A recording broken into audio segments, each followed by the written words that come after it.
Assalamualaikum warahmatullahi wabarakatuh. Alhamdulillah rabbil alamin wassalatu wassalamu ala asyrafil anbiya'i wal mursalin sayyidina Muhammad wa ala alihi wa sahbihi ajma'in. Rabbi shrah li sadri wa yassir li amri wahlul 'uqdatam min lisani yafqahu qawli, amma ba'du. Kita sama balik kitab kita Sahih Bukhari dan terjemahan oleh Maulana Asri. Kita masih bincang bab Kitabul Iman dalam bab yang ke-14.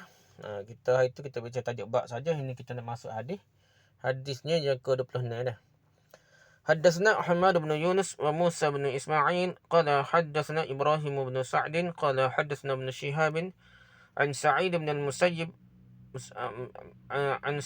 المسيب عن أبي هريرة أن رسول الله صلى الله عليه وسلم سئل أي العمل أفضل فقال إيمان بالله ورسوله قيل ثم ماذا قال الجهاد في سبيل الله قيل ثم ماذا قال حج مبرور. Lihat atraf hadis yang sama. Hadis ke-26 ini pada hadis nombor 1519. Jadi hadis ke-26 ini terjemahannya Ahmad bin Yunus dan Musa bin Ismail meriwayatkan kepada kami, kedua-duanya berkata, Ibrahim bin Sa'ad meriwayatkan kepada kami, katanya Ibn Shihab meriwayatkan kepada kami daripada Sa'id bin Musayyab. Terbaca ni lah. Dia berkata Ahmad bin Yunus ni. Beliau ialah Ahmad bin Abdullah bin Yunus bin Abdullah bin Qais At-Tamimi Al-Yarbu'i Al-Kufi. Kunyahnya ialah Abu Abdullah. Kunyahnya adalah Abu Abdullah. Nama ayah Ahmad ialah Abdullah. Nama ayah dia tu Abdullah. Tetapi beliau selalu dibingkan kepada Datuk Yunus. Bin Yunus tu bukan nama pak dia, nama tok dia dah. Dan dikatakan Ahmad bin Yunus. Dikatakan beliau adalah Maula Fudail bin Iyad. Fudail bin Iyad ni ialah tuai dia lah.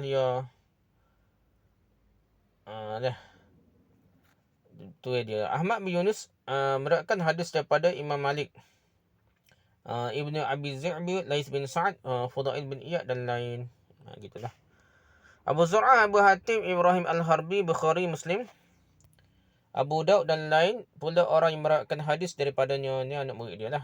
Abu Zur'ah, Abu Hatim, Bukhari, Muslim kepada Imam Bukhari meriwayatkan secara langsung daripadanya. Jadi anak murid dia lah. Imam Bukhari berjumpa teguh dah. Dan ada juga yang meriwayatkan daripadanya dengan perantaraan Yusuf bin Musa dah. Kadang-kadang dia meriwayatkan Bukhari ada tengah Yusuf bin Musa lah. Ada hadis dengan langsung, ada dengan daripada melalui Yusuf bin Musa. Imam Tirmizi, Nasa'i dan Majah pula memang meriwayatkan daripadanya dengan perantaraan seseorang. Jadi Tirmizi ni bawah lagi pada Imam Bukhari dah. Nasa'i dan Majah, jadi dia kena ada dua tengah lah. Ada guru lagi pertengahan antara Ahmad bin Yunus ni lah. Ahmad bin Yunus dengan kena ada tengah lah. Barulah sampai kepada Imam Tirmizi, Nasa'i dan Ibn Majah. Abu Hatim berkata Ahmad bin Yunus adalah perawi yang siqah, lagi teguh. Imam Ahmad pula memberi gelaran Syekhul Islam kepada Ahmad bin Yunus ni. Ahmad bin Yunus meninggal dunia pada bulan Rabiul Akhir tahun 227 Hijrah ketika berumur 94 tahun. Lihat Umdatul Qari jilid 1 muka surat 186, Taqrib At-Tahzib muka surat 81, Kashful Bari jilid 2 muka surat 159.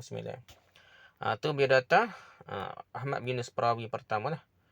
Ahmad bin Yunus dan Musa bin Ismail meriwayatkan kepada kami, keduanya berkata Ibrahim bin Sa'ad meriwayatkan kepada kami, katanya Ibn Shihab meriwayatkan kepada kami daripada Sa'id bin Musayyab. Sa'id bin Musayyab pula dah. Berkata Sa'id bin Musayyab, beliau dipanggil dengan gelaran Sayyidut Tabi'in, yang berarti penghulu para tabi'in. Antara gelaran diberikan kepada beliau ialah Imam Tabi'in. Imam Tabi'in dan Faqihul Fuqaha. Tok guru faqih antara tok guru faqih dah.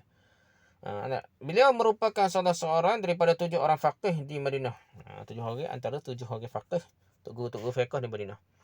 Nama penuhnya ialah Sa'ad bin Musayyab bin Hazan bin Abi Wahab bin Amr bin Aid bin Imran bin Makhzum bin Yaqazah bin Murrah Al-Qurashi Al-Makhzumi. Ayah dan datuknya adalah sahabat Nabi SAW. Ayah dia sempat jumpa Nabi lah, yang memeluk Islam semasa pembukaan Mekah pada tahun yang ke-8 Hijrah. Menurut pendapat yang kuat, beliau dilahirkan selepas 2 tahun pemerintahan Sayyidina Umar bin Khattab radhiyallahu anhu. Namun menurut setengah riwayat selepas 4 tahun. Sempat mendengar riwayat hadis daripada Sayyidina Umar bin Khattab, Sayyidina Uthman, Sayyidina Ali, Sa'ad bin Abi Waqqas, Ibnu Abbas, Ibnu Umar, Jubair bin Mut'im, Abdullah bin Zaid bin Asim, Hakim bin Hizam, Muawiyah, Abdullah bin Amr bin As, Abu Musa Asy'ari, Abu Hurairah, Aisyah, Ummu Salamah, dan ramai lagi sahabat besar yang lain sempat lakukan. Perawi-perawi yang meriwayatkan hadis, anak murid dia lah. Perawi-perawi yang meriwayatkan hadis daripadanya, anak murid dia pula merupakan perawi-perawi yang terkemuka seperti Atta' bin Abi Rabah, Muhammad Al-Baqir, bukan Syiah, dan keturunan Nabi dah. Muhammad Al-Baqir, Amir bin Dinar, Imam Zuhri, Yahya Al-Ansari, dan lain-lain. Jadi walaupun Muhammad Baqir ni suhu dia Syiah, tapi dia sebenarnya ahli sunnah. Cuma ni banyaklah pilihan cerita-cerita palsu atas nama dia lah. Ulama sepakat mengatakan bahawa ni Musayyab ni merupakan seorang tokoh yang utama dan tidak ada orang yang membencinya melainkan ahli bid'ah saja. Muhammad bin Yahya bin Hibban berkata beliau merupakan kepala penduduk Madinah pada zamannya. Beliau diutamakan dalam mengeluarkan fatwa. Musayyab ni orang utama dia lah, pendapat dia dah. Qatadah berkata tidak pernah saya melihat orang yang lebih alim daripada Sa'id bin Musayyab dalam hukum halal dan haram. Makhul berkata, saya telah berkelana ke seluruh pelosok dunia untuk mencari ilmu, tetapi saya belum temui orang yang lebih alim daripada Sa'id bin Musayyab. Ali bin Al-Madini berkata, saya tidak pernah mengetahui ada orang yang lebih luas ilmu pengetahuannya di kalangan tabi'in daripada Sa'id bin Musayyab. Bagi saya, beliau merupakan tabi'in yang paling agung. Ahmad bin Hanbal berkata, tabi'in yang paling utama ialah Sa'id bin Musayyab. Sa'id bin Musayyab apabila hendak mengeluarkan apa-apa fatwa akan berdoa dengan doa, ya Allah, selamatkanlah aku dan selamatkanlah apa yang keluar daripada aku. Nak beri fatwa, doa sama dia, ya Allah, selamatkan aku dan selamatkanlah apa yang keluar daripada aku. Pendapat dia kali tak. Abu Hatim berkata, tidak ada di kalangan tabi'in orang yang paling hebat daripada Sa'id bin Musayyab, dan dialah orang yang paling teguh ilmu riwayatnya yang diambil daripada jalur riwayat Abu Hurairah. Para hafiz hadis mengatakan bahawa tidak ada orang yang lebih alim daripada Sa'id bin Musayyab berhubung dengan hadis Abu Hurairah radhiyallahu. Kalau Melayu Abu Hurairah tu Sa'id bin Musayyab lah paling utama. Kalau pergi ada salah sih, kalau banding pendapat riwayat Sa'id bin Musayyab lah, pakai lagi berbanding hadis riwayat Abu Hurairah daripada orang lain lah. Walaupun begitu, beliau terlibat dalam kerajaan perintah, tetapi beliau tidak pernah mengambil gaji. Macam lah ni lah, PS10 dah tak agung dah. Jadi tak ambil gaji dah. Untuk menampung keperluan hidup, beliau menjual minyak. Sepanjang hayatnya, beliau telah menunaikan haji sebanyak 40 kali. Sebuah cerita yang menarik tentang usaha gigih Sa'id bin Musayyab semasa menuntut ilmu ialah beliau telah mengembara ke seluruh pelosok tempat pengajian dan sanggup berkorban apa sahaja untuk mendapatkan ilmu. Habis tempat mengaji, lepas tu habis PT dah. Pernah sekali beliau kehabisan belanja semasa mencari ilmu, menyebabkan beliau terpaksa menjual satu-satunya baju yang beliau miliki, iaitu yang melekat di tubuhnya, dan akhirnya ke sana kemari tanpa baju dah. Jual baju, kita ada PT dah. Sa'id bin Musayyab wafat pada tahun 94 Hijrah. Dan tahun tersebut dikenali dengan gelaran tahun fuqaha. Kerana pada tahun itu ramai sekali ulama-ulama besar telah meninggal dunia. Lihat Umdatul Qari jilid 1 muka 186 hingga 107. Tahzib al-Asma' wal Lughah jilid 1 muka 219 hingga 221. Kashful Bari jilid 2 muka 159 hingga 161. Itu cerita tentang Sa'id bin Musayyab, Sayyidut Tabi'in. Tokoh besar sahabat lah. Tabi'in. Tu berkata Sa'id bin Musayyab. Warat kepada kami daripada Sa'id bin Musayyab daripada Abu Hurairah bahawa Rasulullah sallallahu alaihi wasallam pernah ditanya.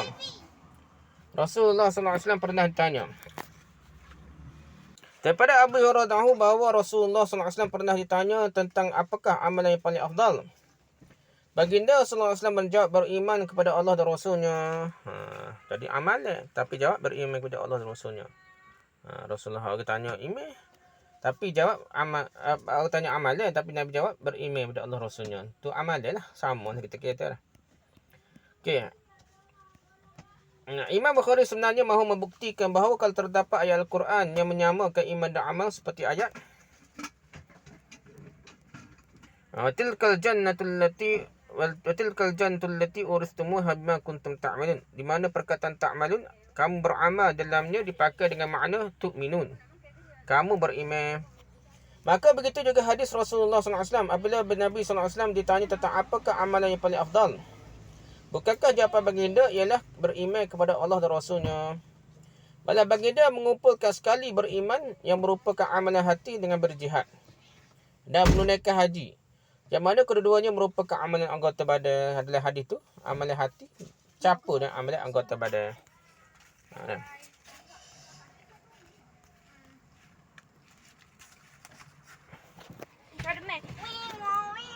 Tapi tak apa, kau masuk macam-macam bunyi dalam Abi punya. Lepas tu baginda ditanya lagi, kemudian apakah amalan paling afdal? Nabi jawab mula beriman kepada Allah dan Rasulnya. Baginda ditanya lagi, kemudian apakah lepas beriman kepada Allah dan Rasul tu, amalan apa terbaik dan afdal? Jawab Rasulullah SAW, berjihad jalan Allah. Berjihad jalan Allah dan amalan yang paling baik. Okay, jadi kenapakah Nabi SAW mendahulukan berjihad jalan Allah berbanding menunaikan haji? Padahal menunaikan haji merupakan salah satu rukun Islam yang wajib dikerjakan. Manakala berjihad hanyalah fardu kifayah bukan fardu ain. Haji pula fardu ain ya. Ada 3 jawapan yang diberikan oleh para ulama. Pertama, pendapat pertama, jawapan pertama. Jawapan yang diberikan oleh Qadi Iyad ialah kefarduan haji diisytiharkan agak lewat dalam tarikh pensyariatan Islam. Itulah sebabnya Nabi SAW tidak menyebutkan haji sebelum jihad. Yang pada ketika itu telah pun jelas hukum kewajipannya. Jihad ni, pergi hijrah ke Madinah, wajib dah jihad dah. Haji ni pada tahun ni, ke 8 hijrah gitu lah. Ni hijrah tu baru start wajib haji dah. Yang kedua, boleh jadi juga baginda mendahulukan jihad kerana hukum jihad dalam keadaan tertentu difardukan sebagai fardu ain ke atas setiap orang Islam. Walaupun asalnya hukum fardu kifayah, tapi kalau dia terdesak ke apa, jadi fardu ain lah. Sedangkan kefarduan mengerjakan haji hanya tertentu kepada orang-orang yang mampu sahaja dah. Yang mampu tak wajib. Perang ni dia paruk, wajib berlaku lah. Jawapan yang ketiga, manfaat haji hanya diperolehi untuk pelakunya saja, sementara manfaat jihad pula diperolehi sekalian umat, untuk keselamatan umat seluruh sekali lah. Jadi sebab itu yang utamakan haji sini lebih afdal kalau kira stepnya peringkat yang kedua lah, lebih afdal berbanding dengan haji dia. Baginda ditanya lagi, kemudian apakah amalan apakah yang lebih afdal? Jawab Nabi Rasulullah SAW, haji yang terima oleh Allah. Hajjun mabrurun lah. Haji yang mabrur lah, yang terima oleh Allah. Haji mabrur menurut penafsiran ulama ialah haji yang terima oleh Allah SWT. Setengah ulama mengatakan ia adalah haji yang tidak bercampur dengan sebarang dosa. Haji mabrur ni haji tak campur dengan dosa, atau haji yang tidak bercampur dengan sifat riak. Sifat riak pun tak boleh dah. Berasa nak tunjuk ke orang, bangga dengan orang, tunjuk ke orang, amal dia dah. Kesesuaian hadis dengan tajuk bab. Kesesuaian hadis ke-26 ini dengan tajuk babnya terletak pada penggunaan perkataan amal dengan erti iman. Itlaqul amal alal iman. Jadi hadis tu cerita amalan hati tu serupa dengan amalan perbuatan dah. Amalan perbuatan serupa dengan iman kalau kira dah. Gitulah. Lihat Fathul Bari jilid 1 muka surat 78 hingga 79. Umdatul Qari jilid 1 muka surat 189. Al-Kawakib ad-Darari jilid 1 muka surat 106 hingga 107. Kashful Bari jilid 2 muka surat 161 hingga 162. Nasrul Bari jilid 1 muka surat 268. Habis dulu lah kita hadisnya. Hadis ke-26 ni ada tak? Kita baca hadis tadi tu untuk bab ke-18. Hentak masuk bab ke-19 dah ni. Lepas ni lah kita baca bab ke-19. Wallahu a'lam. Subhanakallahumma hamdika subhanakallahumma asyhadu an la ilaha illa anta astaghfiruka wa atubu ilaik. Assalamualaikum warahmatullahi wabarakatuh.